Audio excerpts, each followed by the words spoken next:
It's the Cooper and Anthony Show.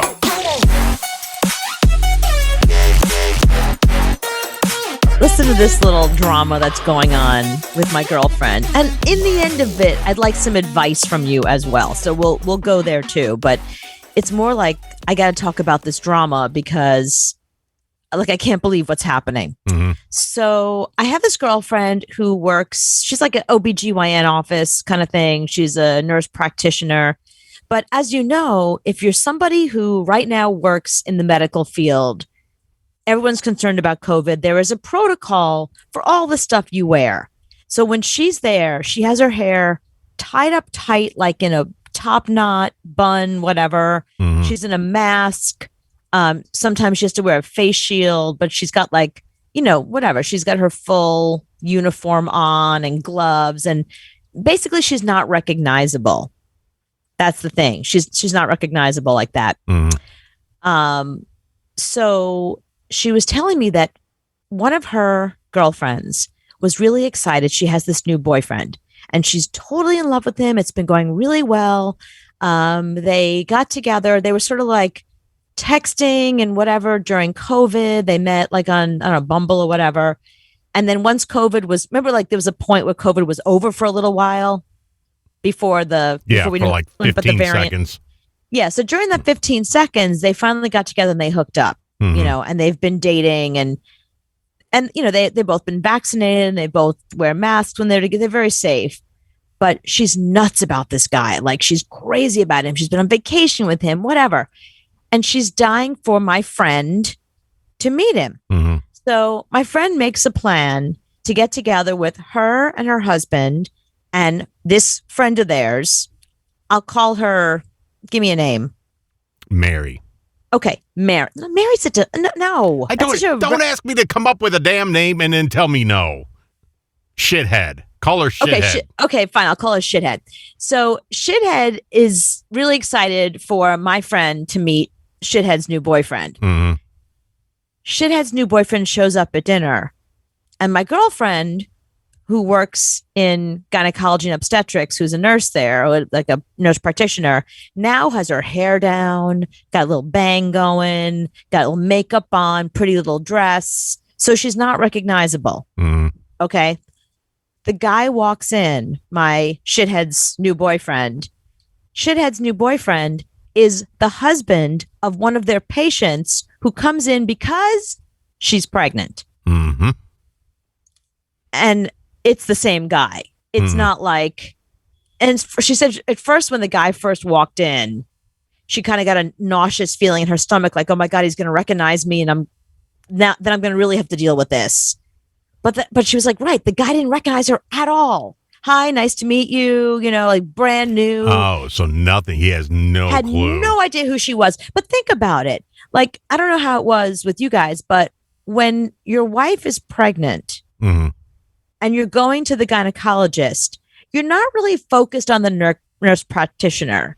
You're focused on the baby. Can we see an ultrasound and a sonogram and has everything going? And maybe you're focused on the doctor a little bit, but really you're supposed to be focused on your wife. And even if you see a nurse practitioner, you're not registering because the connection. She's in the wild. If you don't notice people in the wild, like if I ran into my doctor at the store, even though I've been to her 55 times, I still probably wouldn't notice her.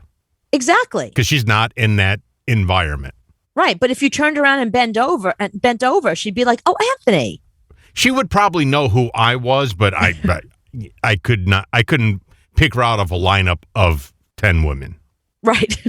I've been to her every 6 months. I have no idea what she really looks like.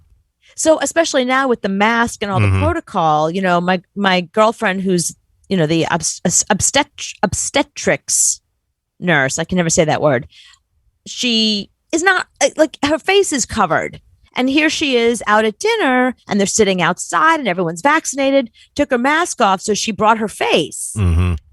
So anyway, so the guy didn't recognize her and her friend was like, gushing all over the guy, and she said she didn't want at that moment where the girl goes like, what do you think of him? She avoided that whole situation. She kept it a foursome. Like when her friend got up to go to the bathroom, she didn't follow her. They're not in high school, so I don't think people really do that anymore anyway. I think people go to the bathrooms by themselves now. But so she's not quite sure what to do, like how to handle this. Does she tell her friend? Oh, hell yeah. What? Yeah. I mean, that is a fine line because that falls under HIPAA. Well, she's not. No. That's kinda. It's a thin line because she knows him from the doctor's office. So telling somebody that she knows him from the doctor's office, that violates HIPAA. Right. She can't say how she knows him or that she knows him, but should she say, like, he might be married? Yeah, I saw him with a pregnant woman on the street the other day. Maybe you should ask him. I think that's a slippery slope. I even said to her, my whole thing with all of this always has been and always will be, none ya.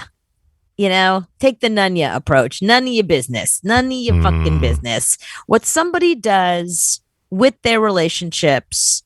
Here's the thing. Even if he and his wife have an open marriage, or maybe they've already separated, but then they found out she was pregnant, so they're going through the motions there.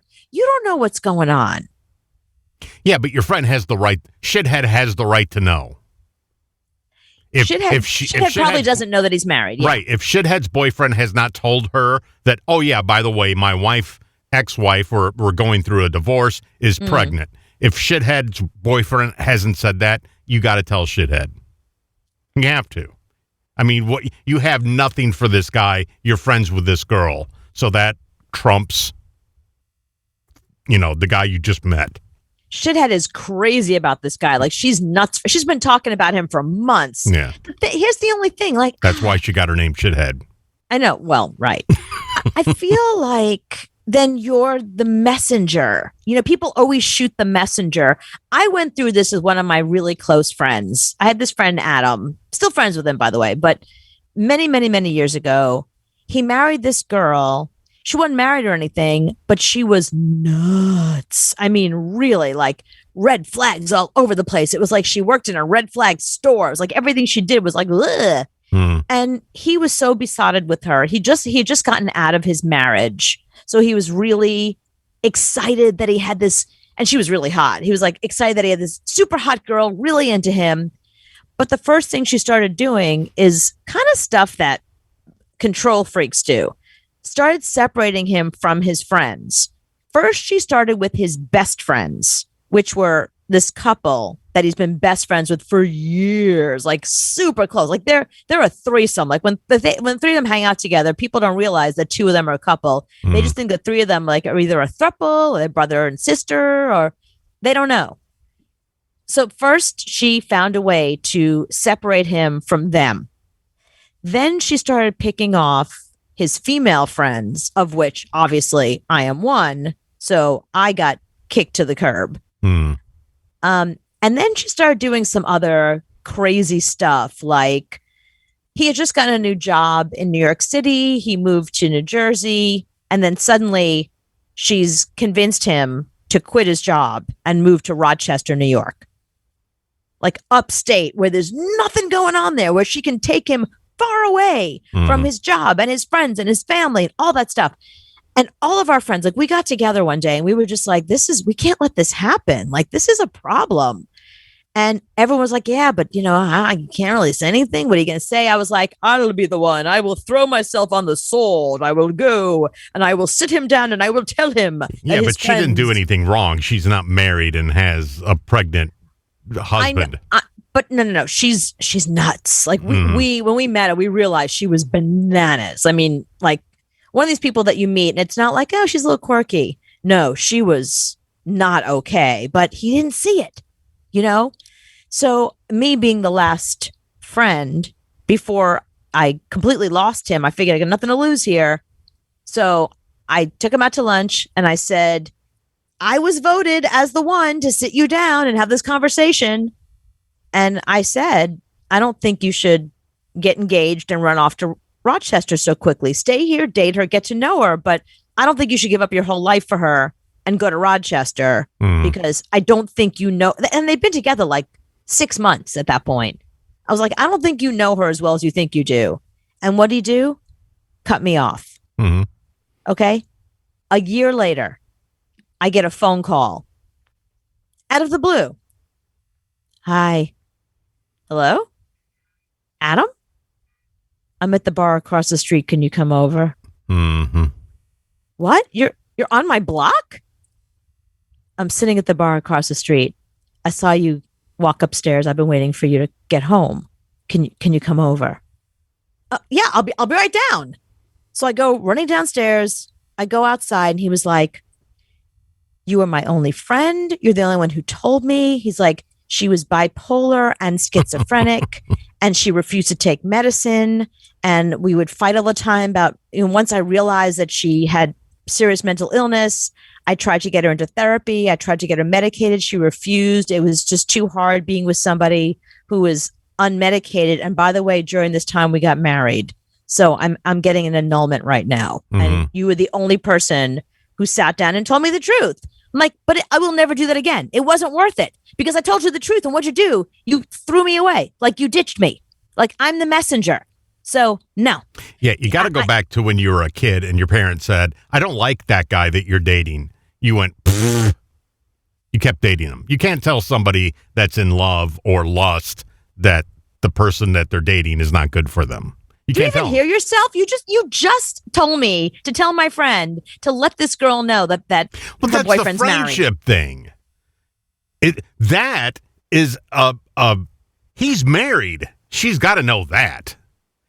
You can't tell somebody they're dating somebody crazy because all women are crazy. So they're not. Yes, they are. So but you have to tell him, or you have to tell shithead that he's married and his wife is pregnant. You have to, because that's not going to end well. Butt out. None of your business. You met him. You were out. Because the thing is, okay, so if she says something, you're right, it's a HIPAA violation. So she can't really say anything. So that's her out. Because if it comes out that he's married, let's say worst case scenario, shithead finds out he's married, the wife is pregnant, and she goes to the doctor that my friend is the nurse at and says to her, bitch, why don't you tell me?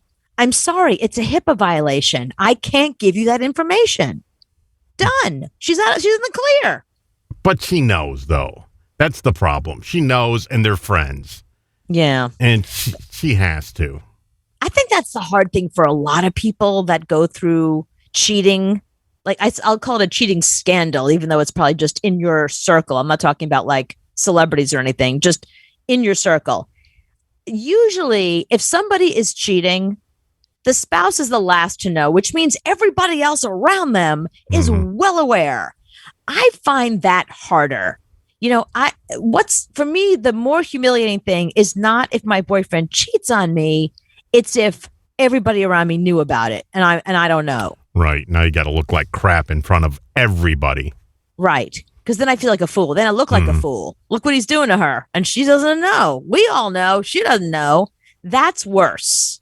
I think that's worse. I saw a great dating video today. It was on some service, but it was a guy showing a video. He said, all right, this is how you date a woman. I'm going to make a graph here. 0, she's not hot, to 10, she's hot as hell. This is the bottom line. Now, the upright line, we'll put crazy. We'll start it at 4 because no woman is a 0 to 4 crazy. They're all at least a 4. So we'll do 4 to 10. So you got to figure out on this graph, hot compared to crazy, where you should date them. And then was this video from 1987? No, it's now. That's such an old, great advice. No, that's such an you have to weigh the crazy versus the hot, because hot, we don't even see crazy. We're like, blah. So you always have to think on that graph. Okay, she's an 8, she can be a 6 crazy. Okay, I'll play along. Mhm. Okay? If that's the case, explain me. You're a 2 and a 10. That's what I mean. I'm not hot. But crazy as hell. Well, Joe had to Right, weigh that so- out in his head. He was running that graph in his head and said, I've been through a couple of 10s, a couple of 8s. I'm going to try something new. And then he just got stuck. No, but if I'm a 2 in looks, then I'm not a 10 in crazy. I mean, I am, but I'm just saying, like, the graph doesn't work. Yeah, it does. You're over here. He needs to date somebody like in the middle. You got to figure out kind of hot, kind of crazy. That's the girl you want. 6 and 6. But if you want somebody at a 4 crazy, then I'm sorry, you're going to have to date a 2. But that's what I'm talking about. That's my point. Yeah, that's why everybody is surprised that you have a boyfriend. Right. Because on the graph, it doesn't make sense. The graph is upside down in my case. High Right. on the crazy, low on the hotness. Mm-hmm. Right. It's very confusing over here as Joe well. must be blind and he needed a place to live. That's the only thing I can think of.